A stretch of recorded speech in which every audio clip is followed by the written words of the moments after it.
페이지입니까? 11장, 14장이죠. 274페이지. 274페이지. 네, 2번 따라가는 자. 예. 우리는 지금 계시록 14장 4절 본문 말씀입니다. 성경에 놓으면 274페이지. 계시록 14장 4절 본문 말씀 시작. 2번 따라가는 자.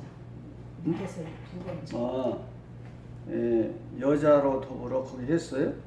예, 2번 따라가는 자. 예, 따라가는 자 시작. 지상에서 그리스도의 자취를 본받아서 순종의 삶을 사는 자들이다. 이들은 순교의 자리까지 따라가는 자들이다. 네. 그러니까 정절을 지키고 그렇죠. 또 순종의 사람이라는 거죠. 여기 14만 4천 두 선지자 이 14만 4천의 자격을 말씀하시는데 첫 번째는 뭐요? 정절을 지키 정절, 신앙의 정절, 또 도덕의 정절. 그러니까 우리는 신앙뿐만 아니라 도덕까지 완성을 해야 돼요. 도덕적. 그러니까 영육간의 정절을 지키라는 거예요. 영육간에. 이 정절이라는 것은 신앙적 정절과 도덕적 정절이 있는데 두 가지를 다 지켜야 된다는 얘기잖아요. 그러니까 우리 기독교는 도덕을 초월해서 신앙적으로 완성을 이루는 자, 인격을. 여기 지금 그 14만 4천의 인격은 뭐예요? 첫 번째, 정절을 지키는 자. 두 번째는 따라가는 자, 순종의 사람. 두 번째는 순종의 사람이에요. 순종의 사람. 이거는 진리를 사랑한다는 거예요. 진리의 사람이라 진리의 사람. 진리를 따라가는 사람. 또 오늘날도 보면은 너무나 진리가 없어요. 복음이. 예, 그래서 우리가 이제 13장은 사탄의 인을 치는 미혹을 시키는 두 무리가 누구냐? 척도와 거짓 선지자다. 14장은 하나님의 인을 치는 자들이 누구냐? 14만 4천이라는 것을 지금 대조적으로 계시해 주고 있습니다. 그래서 정절 있는 자여 어린 양이 어디린 자 따라가는 자며 따라가는 자. 따라가냐는 진리의 사람, 진리를 소유해서 진리대로 사는 진리대로. 그러니까 뭐 순종이라면은 단순한 단순히 따라가는 것이 아니라 진리대로 살아나 진리의 사람이라는 거잖아요. 그 진리가 없는 순종은 허탄한 거예요. 인본주의 사상이지. 그래서 우리 기독교는 진리의 사랑을 받는 자가 되라 그렇게 말해서 진리의 사랑, 진리대로 사랑하고 진리대로 따라가고 진리의 사랑을 지금 여기서 말씀하시는 겁니다. 자, 그 밑에 나를 쫓지 않는 자도 내게 합당치 아니하니라. 네. 그러니까 함께 한다는 것은 따라가는 합당, 나를 쫓지 않는 자, 합당치 않은 거잖아요. 그러니까 함께 하는 자가 예수님과 함께 하고 동행하는 자가 예수님을 쫓는 그런 사람이라는 거죠. 자, 3번. 처음 익은 열매, 은혜의 복음인 초림주를 전하다가 순교한 자들도 12사도 첫 열매 순교자 로마서 8장 13절이요 영원한 복음의 재림을 주를 전하는 자들도 첫 열매 산 순교 계시록 14장 4절인 것이다. 처음 익은 열매란 재림 때의 복음을 전하다가 살아서 주님을 맞이하는 두 증인을 말한다. 이들은 땅에서 구원받는 자 중에 가장 복된 네, 세 번째는 뭐요? 처음 익은 열매. 네, 세 번째는 처음 익은 열매. 처음 열매. 자, 이 처음 익은 열매는 이 장자라는 거예요. 장자. 자, 저번에 설명했죠. 자, 구약의 첫 열매는 누구라고 그랬어요? 구약의 첫 열매. 이스라엘. 예, 이스라엘이 세계 열방의 장자예요. 장자. 이 첫 열매는 장자권을 얘기하는 거예요. 장자권, 첫 열매. 그러니까 이스라엘 나라가 첫 열매요. 첫 열매. 또 신약 시대는 초림 때는 어떤 사람들이 첫 열매였어요? 12제자예요. 12사도가 이 사람들이 첫 열매예요. 초림에 대한 첫 열매 이제.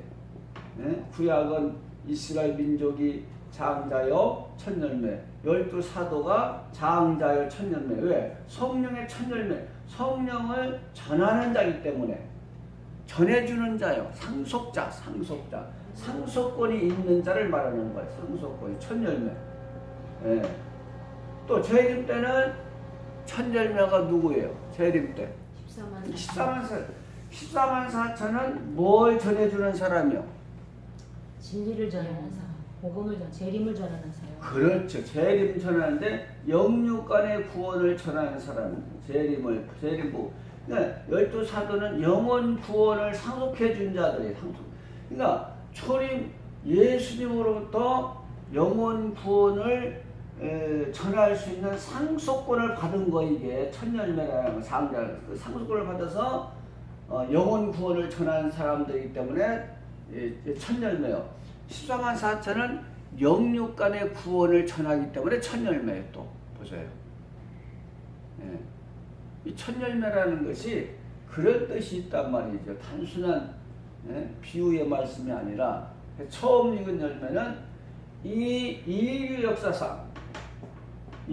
역사상 사망을 이긴 자들이 누구라는 거예요? 사망을 이긴 자들이. 예? 사망을 이긴 자들이. 14만 4천 사망을 이긴 자들. 14만 4천. 예, 그러니까 인류 역사상 가장 존귀한 자들이에요. 사망을 이긴 자들. 그래서 인류의 인류의 장자 이 사람들은 어떤 시대적 장자가 아니라 인류 아담으로부터 예수님 재림 때 실제적 장자야. 요셉이 실제적 장자였잖아요. 요셉이. 루벤이 아니에요. 루벤. 실제적 장자는 유다도 아니고 요셉이 실제적 장자가 12아들 중에서. 그러니까 지금 인류 역사상 아담 이후로 재림 때까지 실제 장자는 14만 4. 왜? 영육간의 구원을 완성한 자들이기 때문에. 그래서 이들만이 천국 가서 새 노래를 부를 자격을 준다 그랬잖아요. 어마어마한 특권이라는 말이죠. 이걸 알기 때문에 이단에 가서 앉았는 거예요. 복을 알기 때문에. 그냥 가서 앉았는 게 아니잖아요.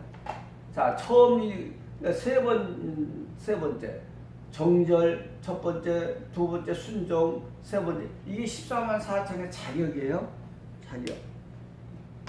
자, 네 번째.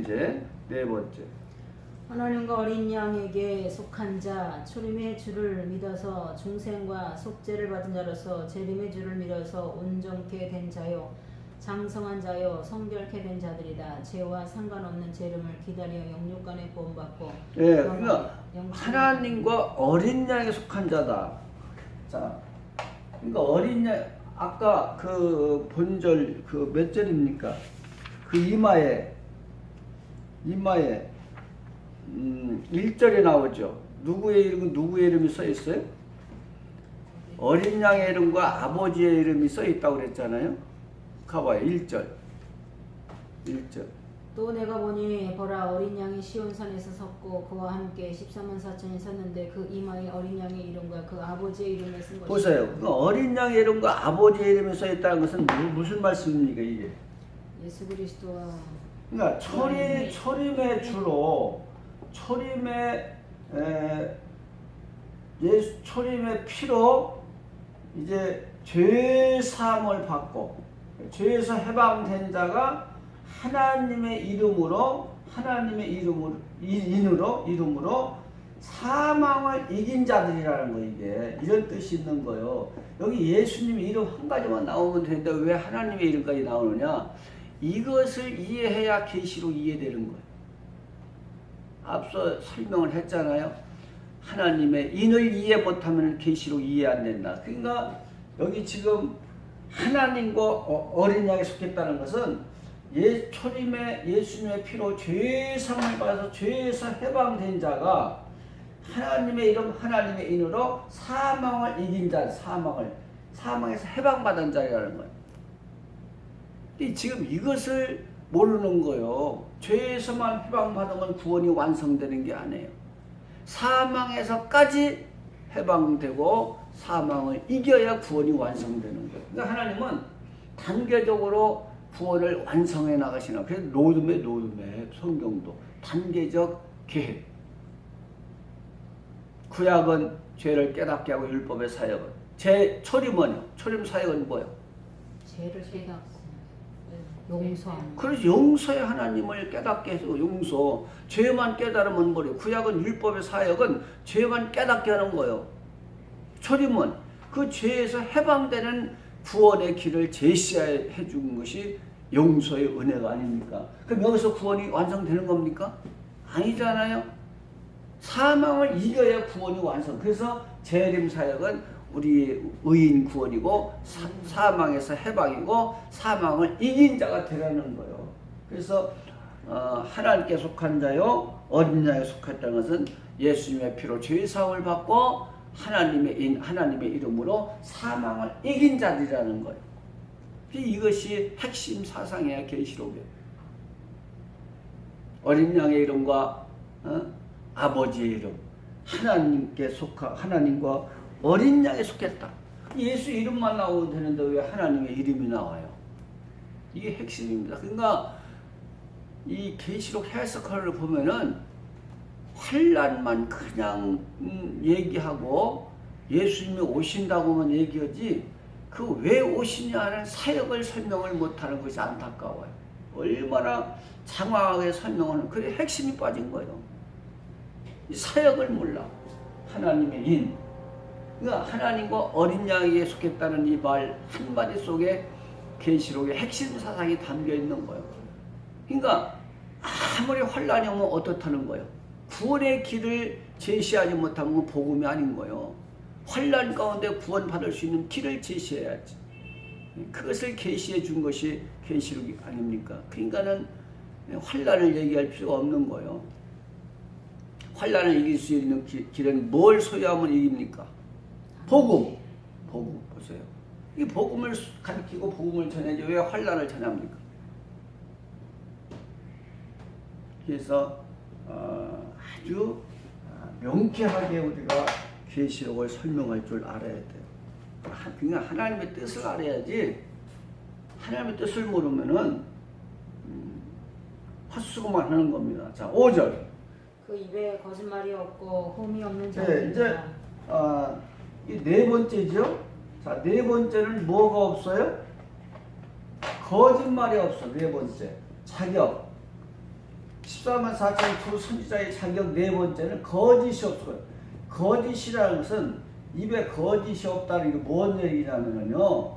진리를 소유해. 진리 소유. 진리가 하는 건 다 거짓말이에요. 진리에서 벗어나는 것. 관역에서 벗어나는 것. 이 죄가 관역에서 벗어나는 거 아닙니까? 그러니까 진리가 없는 것이 다 죄란 말이죠. 거짓이고. 그러니까 그 입에 거짓말이고 흠이 없는 자들이더라. 흠이 없다는 것은 말과 행동이 똑같다는 거예요. 그러니까 비진리를 가지면 행위도 그 낙한 거예요. 근데 진리를 소유한 사람은 행위까지 흠이 없는 거예요. 온전함을 이루지. 그래서 이게 결정적인 거예요. 그 입에 거짓말이 없어. 거짓말. 자, 1번 해석 봅시다.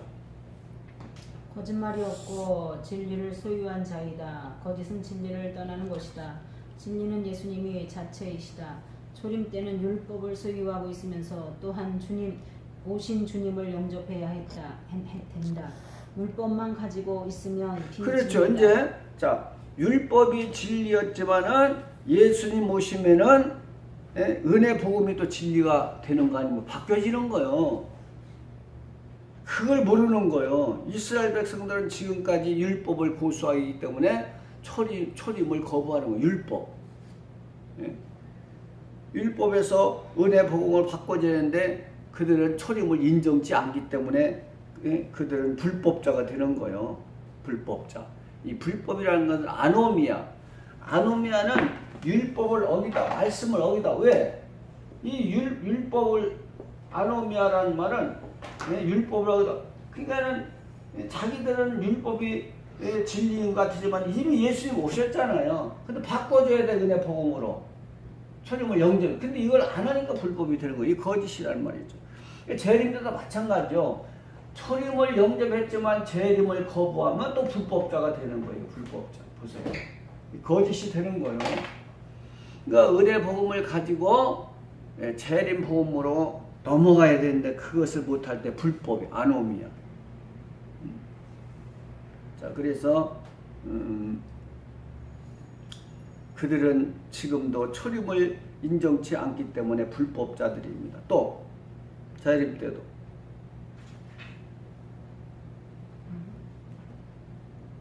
재림 때도 은혜의 복음만 가지고 있으면 불법이 된다. 그렇죠. 재림 때도 은혜의 복음만 가지고 있으면 또 불법이에요. 왜? 은혜 복음으로 바꿔줘야 되기 때문에. 안 바꿔주면 불법이 되는 거죠. 또 은혜의 복음을 가지고 또한 재림을 영접할 수 있는 영원한 복음의 진리를 소유해야 된다. 예수님이 오실 때 법이 바뀐다. 초림 때는 율법을 완성하러 오셨다. 재림 때는 구원을 자, 그러니까 예수님 오시면 뭐가 바뀐다? 법이 바뀐다. 예수님 오시는 목적은요, 법을 바꾸러 오시, 법을 개혁. 개혁은 입법자만 할 수 있는 거, 입법자. 우리가 못하는 거예요, 개혁은. 종교 개혁이 아니야, 그건 갱신이지. 엄연한 면에서 보면은. 이 개혁이라는 것은 입법자만, 하나님만이 개혁시킬 수 있는 거예요, 이거는. 인간이 개혁을 어떻게 합니까? 그래서 예수님은 이 땅에 오신 것은 법을 바꾸러, 법을 개혁, 법이 바뀌어져야 우리 신분과 영광과 사역이 전부 다 바뀌어요. 법이 안 바뀌면요, 아무런 것도 바뀔 수가 없는 거예요. 그러니까 성경은 법을 이해해야만 이해되는 거예요. 타락했으면은, 말씀을 어겨서 타락했으면은 회복의 법이 세워져야 회복되는 거잖아요. 보세요.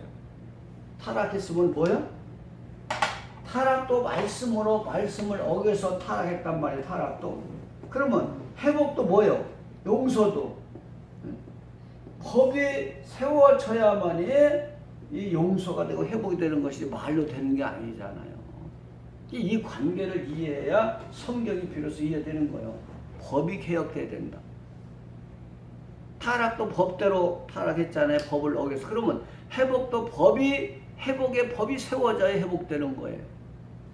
그래서 지금 예수님 오신다는 것은 법을 개혁하러 오신단 말이에요. 그러니까 재림도 법을 개혁하러 오시는 거잖아요. 그러니까 초림은 율법을 완성했지만은 재림은 구원을 완성하러 오시는 거예요. 다시 초림은 율법을 완성, 죄에서 구원, 재림은 구원을 완성, 또 사망에서 해방, 사망을 이기는 사역. 보세요. 사망에서, 그러니까 다 사역이 있어요. 그러면 보세요. 사망에서 이길 수 있는 법을 줘야 이기는 것이지, 사망을. 우리가 어떻게 이겨요? 하나님이 입법자이기 때문에 하나님의 법을 바꿔줘야 우리는 그 법대로 살 수 있는 것이고, 그 법으로 말미암아 우리 신분이 바뀌지는 것이지 그냥 바뀌어지는 게 아니에요. 이게 핵심이에요, 핵심. 자, 밑에. 초림 때는 율법을 가지고 또한 복음, 은혜의 복음 초림을 받아들여야 그렇죠. 합니다. 율법을 가지고 제가 화폐 개혁을 말씀드렸잖아요. 구권을 가지고 신권으로 바꿔줘야 그게 불법이 아니지, 법을 순종하는 것이지, 그 구권을 그대로 가지고 있으면 불법이 벌금 내는 거예요. 그러니까 율법을 가지고 초림의 복음으로 들어가고 재림 때도 은혜의 복음을 가지고 재림 때 들어가야 돼요. 받아들여야 돼요. 또 은혜의 복음을 가지고 또한 영원한 복음 재림의 믿음을 받아들여 영육간의 구원이 있는 것이다. 그러니까 이 법이 바뀌어지니까 옛 언약을 가지고 바뀌어지는 새 언약으로 들어가야 돼요. 항상 이게 원리입니다. 자, 276페이지. 그 한번 봐봐요. 자, 초림은 율법 은혜의 그렇죠. 영원한 자, 복음. 초림은 율법을 완성, 재림은 구원을 완성. 이게 공식이에요, 공식 원리. 그 예수님 재림 사역이 드러난. 그러니까 지금 계시를 하시는 분들이 많지만 이 본질을 몰라요. 재림 사역을 몰라요, 사역. 초림 사역을 알면 재림 사역도 안, 초림도 잘 모른다는 얘기예요, 지금. 그래서 우리는 이렇게 사역을 이해할 때 성경이 이해됩니다. 자, 2번. 흠이 없는 하나님의 이는 하나님을 아는 일과 믿는 일에 하나가 된 자들이며 그리스도의 장성한 분량에 이른 아까 자들이다. 그랬죠, 제가. 말과 행동이 뭐요? 일치하는 자. 여기 지금 흠이 없다는 것은 아는 일과 믿는 일에 하나가 된 자. 그래서 에베소 4장 13절 말씀 아닙니까? 재림 때는 아는 일과 믿는 일에 하나가 될. 지금 우리가 알고 있지만은 하나가 되지 못하잖아요. 때에 따라서는 범죄도 하고 죄를 지키고. 그러나 재림 때는 흠이 없다는 것은 말과 그 진리대로 인격이 완성된 자, 말과 행동이 일치되는 자, 이것이 인격의 완성이에요. 이것이 구원의 완성이고. 그래서 구원은요, 이 구원은 어디까지 가야 되느냐? 인격이 완성될 때까지 가야 되는 거예요. 이 구속사의 결론입니다. 그 밑에 완전한 성화에 이른 자들이며 장성한 신앙의 소유자들이다. 히브리서 5장 14절. 영육간에 구원받는 자들이다. 진리를 소유한 자만이 그러니까 아는 일과 믿는 일에 하나가 되는 자. 그러니까 말과 행위가 일치된 자. 이것이 흠이 없는 자라. 또 그 밑에 그리스도의 강림 마실 때에 흠 없는 보존되기를 데살로니가전서 5장 23절 보면은 너희 영과 혼과 몸이 흠 없기를 바라라. 보존되기를 바라 그랬잖아요. 영과 그러니까 이 전인적인 구원이에요. 전인적 구원. 하나님 말씀하시는 구원은 전인적 구원. 영원 구원뿐만 아니라 우리는 영원 구원에 만족하고 있는데 그것이 아니에요. 자, 그 밑에 죄와 상관없이 자기를 바라는 자들에게 두 번째 나타나시니. 이게 유일하게 재림을 말씀하신 다시 오신다 뭐 이런 말씀을 두 번째 나타나시니라. 두 번째 이거 재림 아닙니까? 이건 히브리서 9장 28절 유일하게 기록된 말씀이에요. 두 번째 재림이라는 말씀이 없어 성경에. 죄와 상관이 없는 자들, 전인적 구원을 받은 자들이란 말이죠. 또 그 밑에 진리를 믿음으로 구원을 얻게 하심이라. 진리를 믿음으로 구원. 진리로 복음으로 말미암아 구원이 오는 것이지 다른 데서는 올 수가 없어요. 오직 구원은 복음에서 온다. 믿음으로 얻는다. 자, 그 밑에 저희를 진리로 거룩하게 하옵소서. 아버지의 말씀은 진리. 진리. 하나님의 말씀은 진리. 예수님 자체가 진리. 그 하나님의 말씀 예수님 자체로 복음으로 우리가 거룩하게 된다는 거예요. 이게. 그러니까 거짓은 사탄이 주는 영이고 진리의 영이잖아요. 하나님의 영은 무슨 영? 진리의 영. 진리의 영. 그러니까 이것은 거짓이 없는 거잖아요. 사탄은 거짓을 말하는 것이고 성령은 거짓이 없어 진리를 말하기 때문에 예수님을 증거하기 때문에 예수를 떠나면 아무것도 없는 거예요. 자, 6절. 또 보니 다른 천사가 공중에 날아가는데 땅에 거하는 자들이 여러 나라와 족속과 방언과 백성들에게 영원한 복음을 받았더라. 자, 그러니까 이 14만 4천이 무슨 산에 섰어요? 시온산에. 누구와 함께? 이 14만 4천을 소개하는데 지금 시온산에 섰다. 시온산. 이것은 왕권을 누릴 자들이다. 왕권을 예수님과 같이 왕권을 누릴 자들이라고 보여주고 두 번째는 뭐예요? 이건 영광을 얘기해요. 영광. 14만천 영광. 또 아까 4절에서 뭐래요? 4절 5절에서 이 자격을 얘기해요. 자격. 4절 5절에서 자격. 이들은 정절이 있고 순종의 사람이고 처음 이건 열매고 거짓이 없고 흠이 없는 자. 이게 자격. 또 여기서 6절은 뭐요? 계시록 14장 6절에서는 이게 사역을 얘기하는 거예요. 이 14만 4천 두 선지자가 어떤 사역을 하게 되느냐? 이게 14만 4천은 14장 계시록 14장에 가야 세밀히 설명이 되고 계시가 된 거예요. 여기서 시온산의 선자는 영광, 14만 4천이 받을 영광, 4, 5절은 14만 4천의 자격, 6절은 14만 4천의 사역. 보세요. 사역을 지금 얘기하는 거예요. 이들은 뭐가 있어요? 영원한 복음. 영원한. 그 얼마나 자세합니까? 이보다 더 자세하게 쓸 수가 있어요? 자, 이제 해석 봅시다. 1번. 나라와 백성 온 세계에 전할 말씀이다. 복음을 전할 대상이 어느 한 지역이 아닌 온 세상이요 온 인류임을 밝히는 것이다.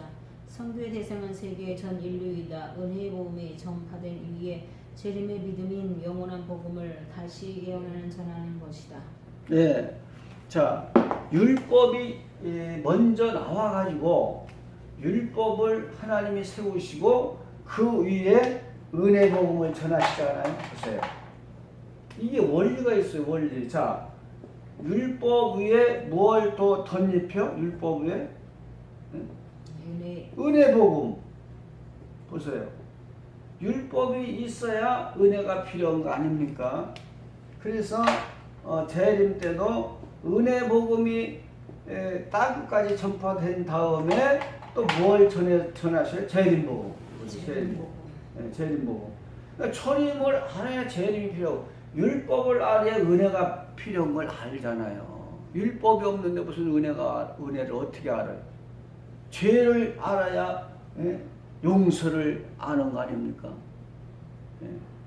그러니까 이제 초림 복음이 전파됐으니까 재림 복음을 다시 예언해서 다시 전해서 재림을 준비시키는 사역을 누가 한다는 거예요? 14만 4천. 그러니까 열두 사도는 율법과 은혜 복음의 관계성 이걸 변론한 거예요. 율법은 무엇이고 은혜는 뭐냐? 이거 전하다가 죽은 거예요. 전부 다 순교했잖아요. 그러면 두 선지자의 사역은 뭡니까? 두 선지자의 사역은 뭐예요? 영육간의 사망에서 구원을 하는. 그렇지. 그러니까 은혜 복음과 영원한 복음, 이들이 영원한 복음을 가졌다고 하잖아요. 이 영원한 복음과 은혜 복음과 영원한 복음을 관계성, 복음의 관계성을 변론하는 거죠. 왜 영원한 복음이 또 필요하느냐? 이걸 변론하는 거예요. 이걸 못하면 자격이 없어요. 사역을 못하는 거예요. 이걸 알아야 사역자로 세우시지. 보세요. 자기가 뭘 해야 될지도 모르는데 어떻게 하나님 들었습니까? 사명을 모르는데, 사역을 모르는데. 그래서 이들에게는 뭐가 있다? 영원한 복음, 나라와 족속과 모든 인류에게. 그러니까 이제 이 세상을 심판하시려면은 이 세상 모든 인류에게 복음이 전파되어야 돼요. 이 세상을 심판하려면은 모든 인류의 복음이 전파돼야 심판을 하지. 아니 복음도 안 전해놓고 어떻게 심판을 하신다는 거예요. 그건 불법의 하나님이에요. 그러니까 이제 세상을 심판하시기 위해서는 땅까지 복음을 다시 전해야 될 의무가 있는, 우리가 이걸 해야 된다는 거예요.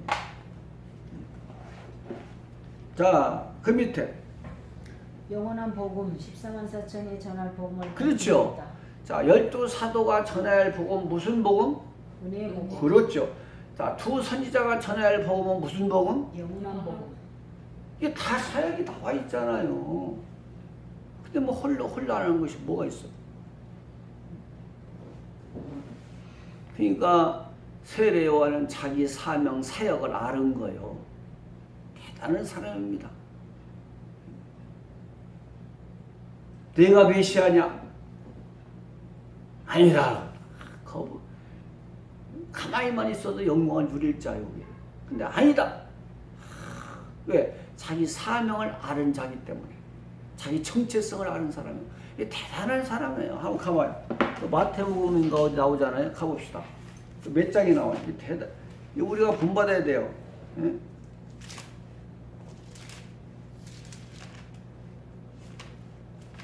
요한복음인가?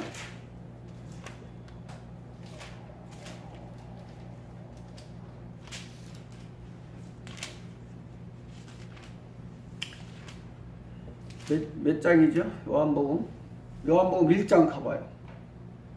요한복음 1장 20절. 대단한 사람입니다.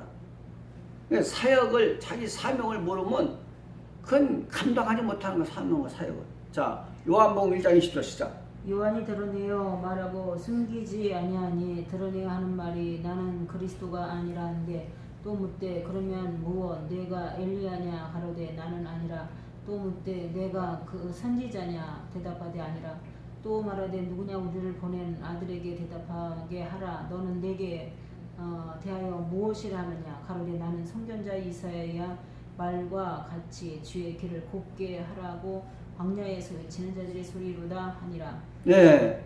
자, 여기 보세요. 자, 이 유대인들이 이 제사장 레인들이 세례 요한에게 네가 과연 누구냐? 너는 어떤 사명을 가지고 오느냐? 네가 메시아냐?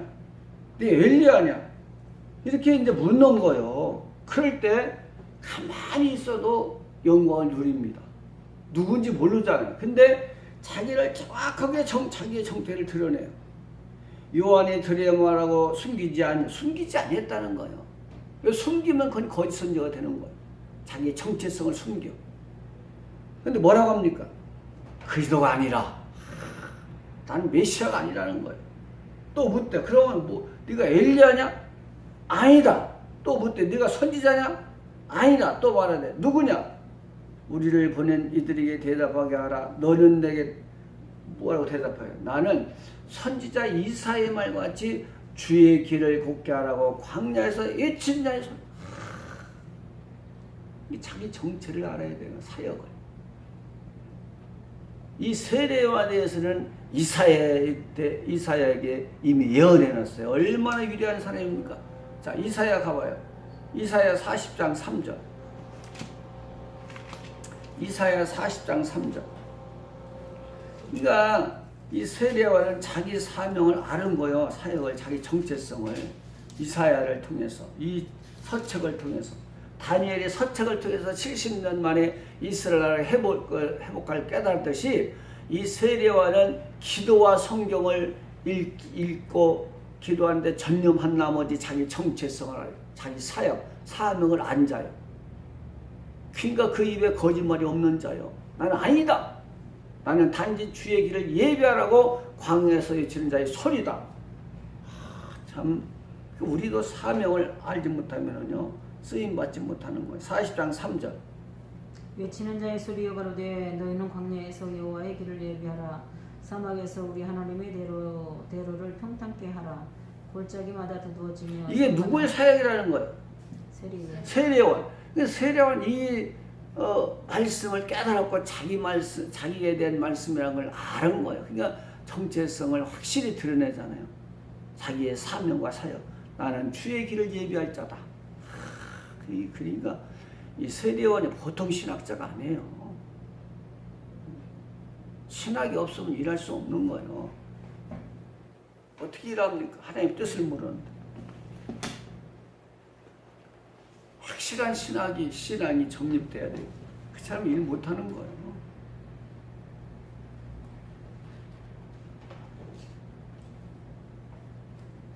자, 277페이지. 재림이 예수님을 맞이할 수 있는 구원에 이르는 진리요 믿음이다. 구원은 오직 믿음으로만 받을 수 있다. 이것이 전 그렇죠. 영원한 복음은 재림 때 구원을 주시는 하나님의 능력이에요. 드나미스. 그러니까 법이 바뀐다고 했잖아요. 은혜 복음에서 무슨 복음으로? 영원한 복음으로. 믿음의 법에서 예언의 법으로. 이게 바뀌어지는 거예요. 이걸 우리 성도들이 좀 오해한 부분이 이거예요. 지금 이걸 모르는 거예요.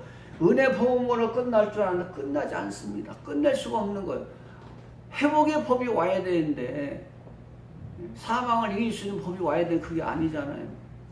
그 초림으로 끝나는 게 아니에요. 그게 재림하시는 것이죠. 이 정통신학이잖아요. 오직 구원은 무엇으로 봐도 믿음으로. 그래서 복음도 바뀌어요. 법이 바뀌어요. 율법에서 은혜 복음으로, 은혜 복음에서 영원한 복음으로, 율법에서 믿음의 법으로, 믿음의 보세요. 이게 법이 바뀌어야 구원도 바뀌고 사명도 바뀌고 신분도 바뀐다고 했잖아요. 자, 그 밑에 그렇다면 왜 재림 때 복음이 필요하고 믿음이 필요하단 말인가? 이것이 문제이다. 지금까지 신학과 신앙으로는 용납할 수 없는 명제인 것이다. 십자가의 승리는 우리의 영혼만 구원하기 위함이 아니다.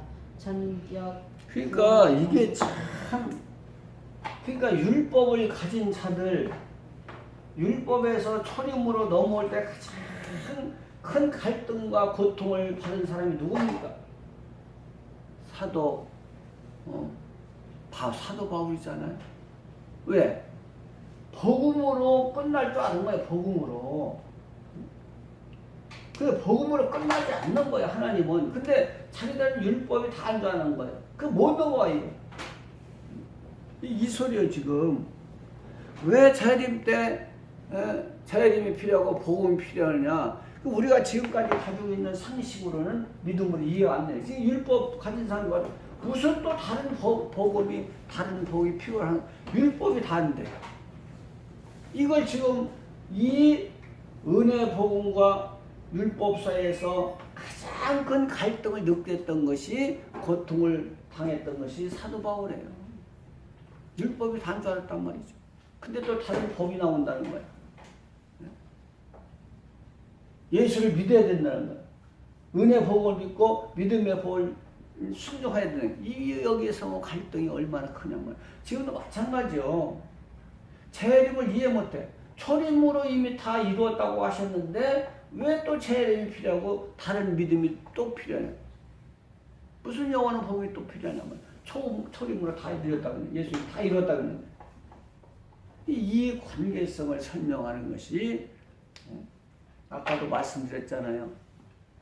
율법과 은혜 복음의 관계성을 설명한 것이 뭐예요? 사도들이에요. 사도들의 사역. 또 은혜 복음과 영원한 복음의 관계성을 변론하는 자들이 누구예요? 십상한 사람. 이 말씀이죠. 이걸 설명하는 거예요. 왜 또 재림이 필요한가? 이 용납이 안 되는 거예요. 그래서 이것을 변론하는 자들이 두 선지자들이다. 이 12사들도 율법과 은혜 복음의 관계성을 설명하다가 다 죽임을 당했단 말이죠. 또 밑에 그런데 왜 성도는 죽어야 하는가? 여기에 문제가 있다. 그것은 주님의 십자가가 네, 그렇잖아요. 이미 십자가에서 지금 다 이루었다는데 왜 우리가 죽어요? 왜 영혼만 천국 가요? 영육간에 천국을 가야지. 십자가가 무능해서 그렇습니까? 이것만 이해해도 이 질문에 대답할 수 있으면 벌써 이건 이해된 사람이에요. 이것만 깨달아도 성경이 보이는 거 아니냐 말이죠. 자, 그러니까 십자가 미약해서 우리가 죽는 게 아니죠. 또 다만 영과 육의 구원인 전인적 구원은 재림 때에 가서야 주어진 것이기 때문이다. 네. 자, 요한복음 19장 30절에서 예수님이 다 이루셨다고 했어요. 다 이뤘잖아요. 법적으로 다 이룬 거예요. 이미. 네? 완성한 거예요. 법적으로 완성. 그래 실제적으로는 이게 현실적으로는 이게 성취가 안 됐다. 성취가 아직. 성취가. 그래서 already 또 뭐예요? not yet. 이미 우리 구원은 받았지만 아직 완성은 아니라는 그 오스카 쿨만인가 그 사람이 그런 얘기를 했죠. 신학자. already not yet. 이미 구원 받았지만 완성은 아니다. 이게 무슨 얘기냐면은 이미 초림 때 십자가에서 다 구원을 완성하셨지만 아직 성취는 아니라 성취가 언제 된다는 거예요? 재림 때. 그래서 제가 문장을 만들어 드렸잖아요. 이미 십자가에서 다 같이 이미 십자가에서 전인적 구원을 성취하셨지만 나머지 육체의 구원을 재림 때 가지고 오시기 때문에 재림도 복음이요 십자가다. 이미 법적으로 완성했지만 성취는 안 된 거예요. 재림 때 영육간의 구원을 주기로 하나님께서 작정하신 것이 이게 하나님의 섭리라는 거예요.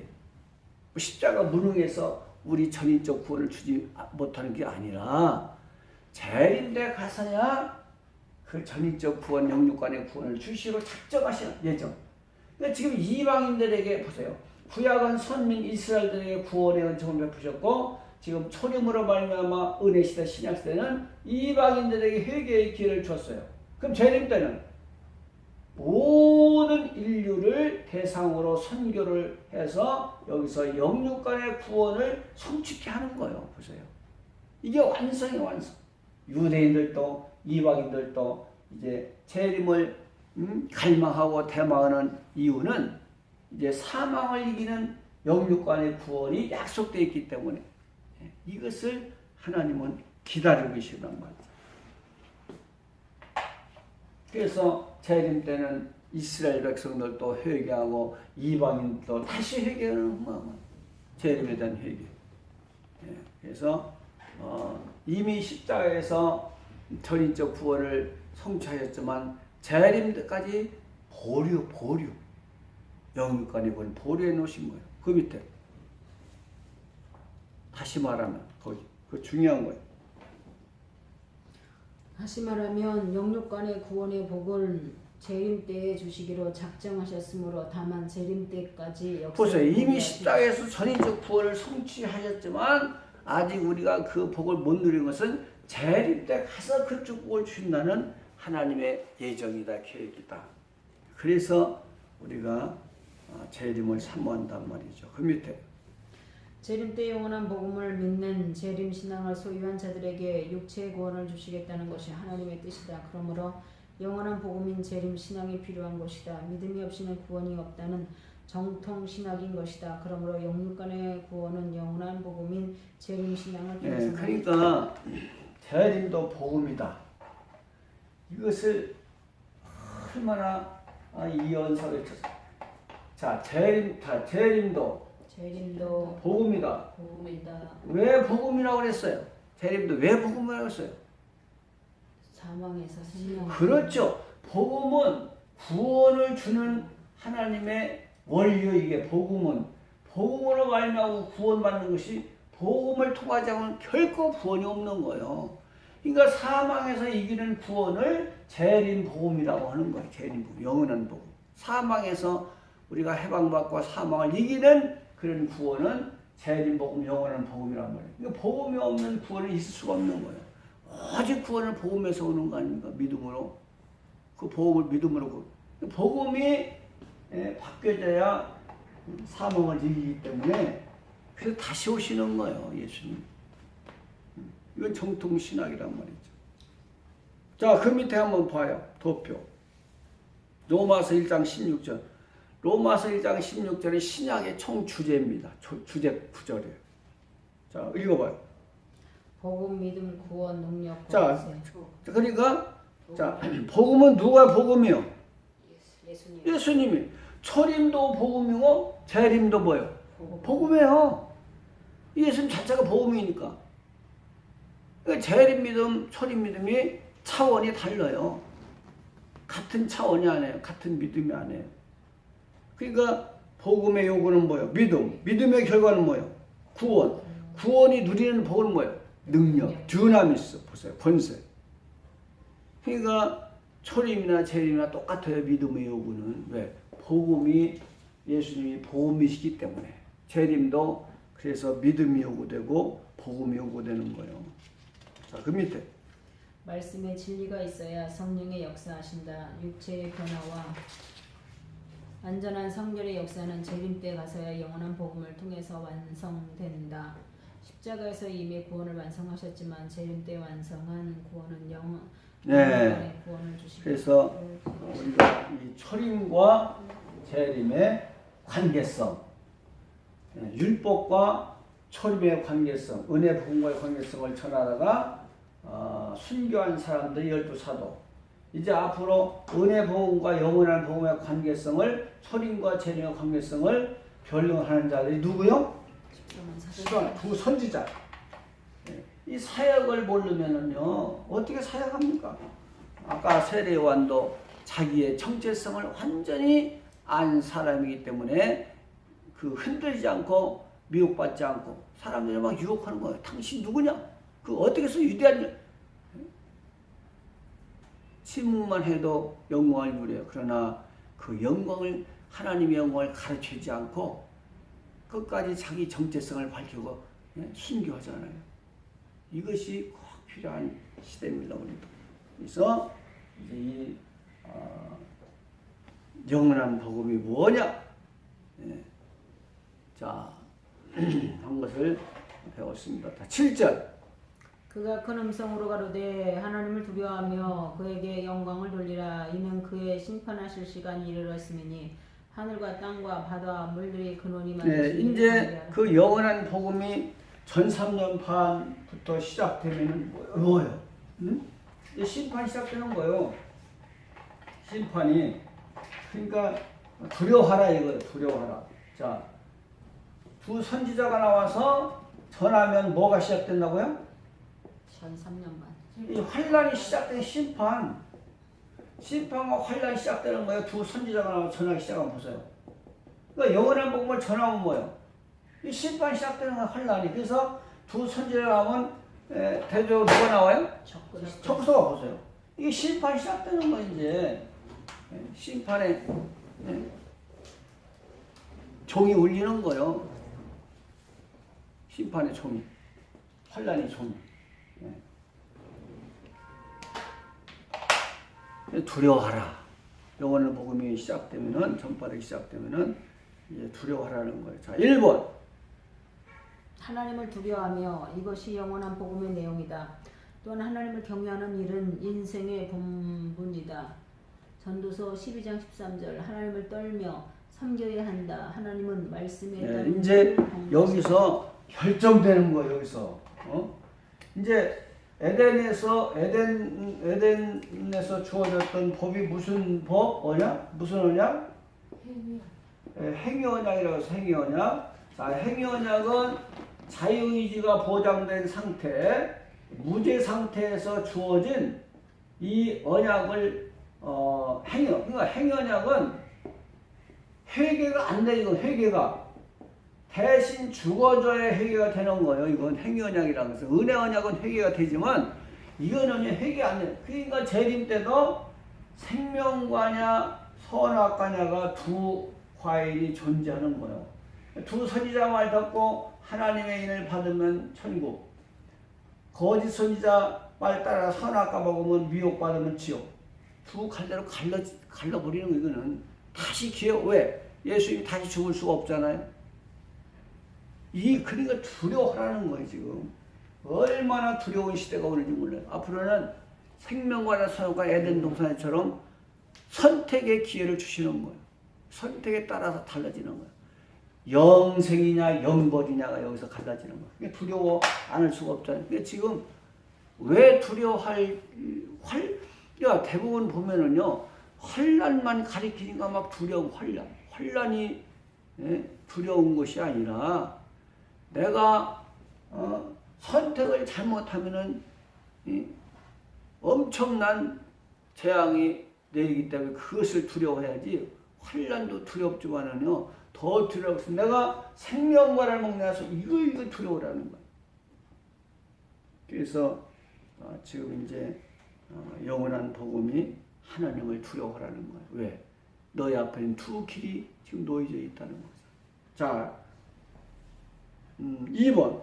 심판하실 시간이 심판의 신속성과 긴박성을 나타낸다. 초림 때는 지역적 심판과 개인적 심판이 하셨으나 재림 때는 온 세상을 예, 심판하십니다. 심판하실 기간이 이제 다가와. 왜? 영원한 복음이 전해지면은 그 순간부터 심판과 환란이 시작되기 때문에 기회가 없는 거예요. 전 3년 반에 완전히 알곡과 쭉정이와 가라지가 갈라지는 시대이기 때문에 심판의 시간이 급히 온다는 거잖아요. 심판의 시간이 이르렀어. 이미 시작되면 7년 동안 환란 시작하면 심판의 시간이 이르는 거잖아요. 그래서 온 세상을 심판하기 때문에 이제 지역적이 아니에요. 지역적이. 개인적 심판이 아니라 인류 심판이에요. 자, 그 밑에 하나님은 천지를 만드신 창조자시요 이제 곧 속히 세상을 심판하실 심판자가 되시기 때문에 우리는 영광을 돌려야 한다. 하나님께 영광을 돌려드리는 일과 세상의 심판을 알리는 것은 영원한 복음의 내용이며 2대 분수령이다. 심판과 구원이다. 믿으면 구원을 얻지만 믿지 않으면 멸망한다. 예, 하나님께 영광을 돌리는 것을 그 구원을 선포하고 심판을 선포하는 거예요. 두 선지자 결국은.